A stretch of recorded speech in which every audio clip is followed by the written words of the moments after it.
Որպես հնաոճ իր, այս հայելին մեծ արժեք չունի, բայց Ալևի Ղզլբաշ Հասան Դվինի ընտանիքի համար այն սրբության պես մի բան է դարձել։ Այս հայելու պատմությունը Հասանին իր հայրն է պատմել։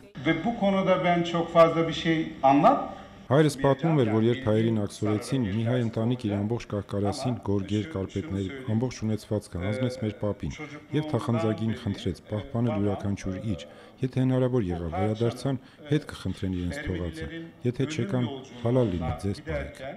Հասան Դվինի ընտանիքը ապրում էր Երզնկայի գավառում։ Այստեղ ամենաանխնա կոտորածը եղավ, գրեթե մարդ չթողեցին։ Հասանի հայրը նրան այդ մասին էլ է պատմել։ Հայրս հաճախ էր պատմում ասելով. մի ժողովուրդ ամբողջովին բնաջնջվեց և շատ ցավով էր խոսում հայ ժողովրդի կրած տառապանքների մասին։ Մենք մեր հորից ենք լսել այդ պատմությունը։ Որ իրենց տանը հայերին պատկանող իրեր կան, մանկուց գիտեին, պատմում է Հասան Դվինը, բայց դրանցից մեկը այս հայելին հոր ամենասիրելի իրն է եղել։ Մի անբացատրելի արժեք է ունեցել իր համար և միշտ գզրոցում է պահել։